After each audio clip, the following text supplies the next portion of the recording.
Bismillahirrahmanirrahim.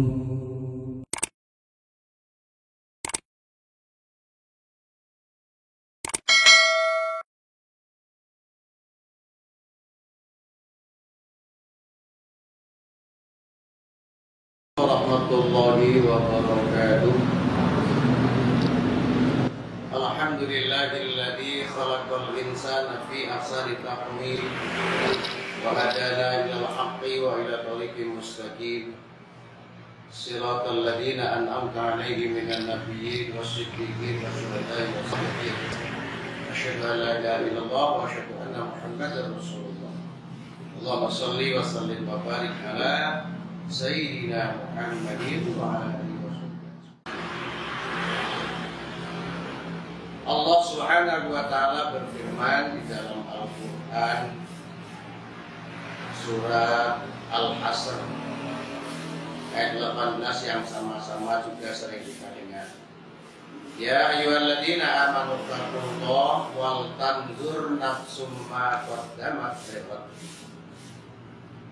Al-ayat. Wahai orang-orang yang beriman, hendaklah kalian memperhatikan, mempersiapkan diri untuk hari nanti. Sebagaimana kita tahu bahwa manusia hidup ini melalui beberapa fase. Yang pertama disebut dengan alam arwah. Ketika roh kita sudah diciptakan oleh Allah, sementara jasmani kita belum tercipta. Setelah tercipta, maka kemudian kita berada dalam alam yang kedua, alam kandungan, alam rahim ibu kita masing-masing. Setelah itu, kemudian ada alam yang ketiga, adalah alam dunia, seperti yang kita jalani sekarang. Dan alam berikutnya adalah alam kubur, yang juga lazim disebut dengan alam barzakh, dan pada akhirnya kita akan sampai kepada alam akhirat, alam yang tidak berujung. Untuk memahami hal-hal ini, kita sekarang berada di alam dunia. Tapi kelihatannya, nampaknya fenomena alam ini sudah memberikan tanda-tanda bahwa zaman ini sudah katakan hampir tua. Saya tidak pernah katakan hari ini sudah atau zaman ini sudah zaman akhir, tapi saya katakan bahwa zaman ini sudah tua. Gejala-gejala tentang tuanya zaman kita lihat dari segi prediksi. Di dalam sejarah, para ahli sejarah mengatakan bahwa jarak antara nabi yang satu ke nabi berikutnya, katakanlah dari Nabi Adam ke Nabi Idris ke Nabi Nuh ke Nabi Ibrahim, seterusnya sampai kepada Nabi kita Muhammad SAW, dibuat jarak rata-rata 500 tahun. Sementara kita hidup di masa Nabi kita Nabi Muhammad SAW ini sudah hampir menunjukkan angka 1.500 tahun. Terbukti sekarang sudah 1441 hijrah. Kalau Nabi hijrah itu pada tahun kenabian yang ke-13, berarti 1441 ditambah 13. Jadi 1.500-an. Artinya kita hidup di masa Nabi Muhammad itu sudah hampir 3 kali lipat dari waktu rata-rata antara Nabi yang satu ke Nabi berikutnya. Berarti kita bisa merasakan bahwa zaman ini, kita sadari atau tidak sadari, bahwa zaman ini sudah relatif tua. Rasulullah SAW memberikan satu informasi kepada kita. Ya, salah satu di antara tuanya zaman itu, beliau bersabda, sayati zaman yafirruna ummati minal ulama wal fuqaha. akan datang suatu masa nanti, suatu saat nanti, umatku, kata Nabi ini, umat Muhammad termasuk kita, pada lari dari ulama. Padahal ulama itu adalah tempatnya kita belajar, tempatnya kita bertanya, tempatnya kita mencari fatwa. Tapi kata Rasulullah, bakal datang waktu, suatu zaman, umatku pada lari dari ulama. Sehingga mereka sudah tidak butuh lagi dengan ilmunya ulama, nggak mau belajar, tidak butuh lagi, tidak mau bertanya lagi kepada ulama, dan tidak minta nasihat kepada ulama. Kesimpulannya untuk bahasa sekarang, cuek terhadap ulama. Wal fuqaha, dan juga lari dari ahli fikih. Fikih itu adalah hukum-hukum syariat Islam. Orang yang fuqaha itu adalah orang-orang yang ahli dalam hukum syariat Islam.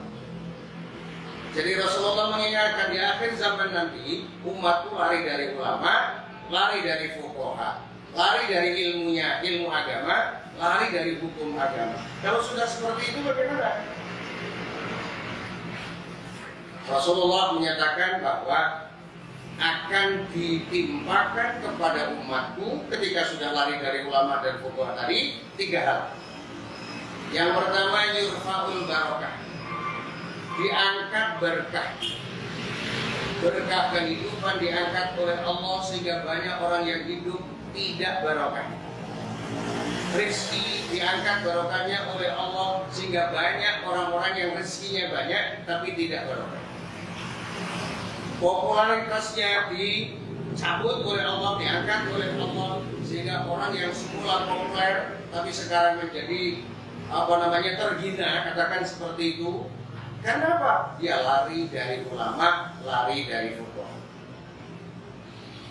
Kemudian sanksi yang kedua adalah yusallitu sultanan zaliman. Orang yang ketika umatku sudah pada lari dari ulama dan fuqaha tadi, maka kemudian akan ditimpakan kepada mereka seorang pemimpin yang zalim. Pemimpin yang mengambil keputusan tapi keputusannya berat sebelah, katakan seperti itu. Sehingga sekarang ada istilah pengadilan-pengadilan yang seperti belah bambu. Atau diinjak, yang satu diangkat. Nggak sadar bahwa yang diangkat itu nanti bakal, yang diinjak itu ya akan menjadi lebih tebal. Yang diangkat menjadi menipis. Pertanda apa? Ketika umat itu sudah lari dari ulama, lari dari fuqaha. Sanksi terakhir ketika umat itu sudah lari dari ulama dan fuqaha, yakhrujuna minad dunya bighairi iman. Orang itu nanti akan keluar dari dunia alias mati tanpa iman. Walhasil mati kafir. Nah, oleh sebab itu tanda-tanda akhir zaman sekarang ini sudah banyak terjadi, di mana umat Islam itu sendiri, sudah merasa tidak butuh terhadap ilmunya ulama, tidak menjadikan ulama sebagai tempat bertanya, tidak menjadikan ilmu agama itu kemudian menjadi satu kebutuhan dalam kehidupannya. Padahal Nabi bersabda, al ilmu nurun, ilmu itu adalah cahaya. Berarti kalau orang itu sudah tidak butuh lagi terhadap ilmunya ulama, ilmu agama, berarti hidup bukan dalam sinar cahaya, tapi hidup dalam kegelapan. Kalau sudah hidup dalam kegelapan, berarti akan sesat dan menyesat. Apalagi hukum Allah, hukum yang dimiliki oleh para ahli fikih, ahli syariat, hukum syariat sudah diabaikan antara halal dan haram. Bahkan sekarang ada semacam video yang cari yang halal aja susah, apalagi cari yang halal. Nah, kita umat Islam mestinya nggak boleh terperangkap di situ. Walaupun bagaimanapun, Rasulullah SAW juga mengingatkan dalam satu hadis yang memang beliau sabdakan bahwa salah satu di antara hal yang sangat bermanfaat di akhir zaman nanti atau di zaman yang sudah tua nanti adalah orang yang masih bertahan untuk mendapatkan rezeki dengan cara yang halal. Nah, fenomena zaman seperti sekarang memang saya berani mengatakan bahwa itu sudah menua. Zaman ini sudah menua. Kalau rata-rata antara Nabi ke Nabi tadi 500 tahun, jarak kita dengan Nabi kita sudah 1500 tahun. Berarti 3 kali lipat. Gimana kita nggak berani mengatakan bahwa zaman ini sudah tua?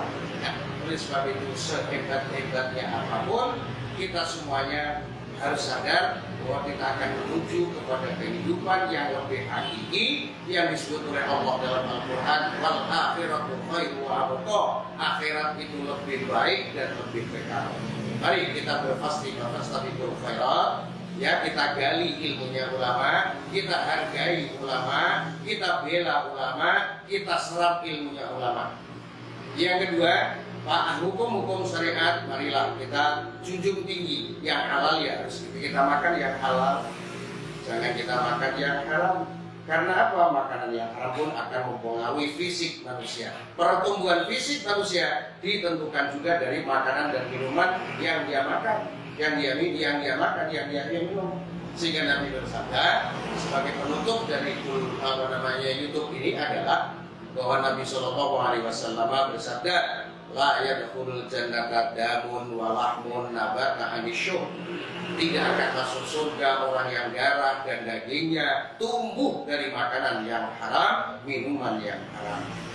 Apapun yang terjadi, maka kita harus bertahan pada jalur yang benar, yang dibenarkan oleh Allah Subhanahu wa Ta'ala.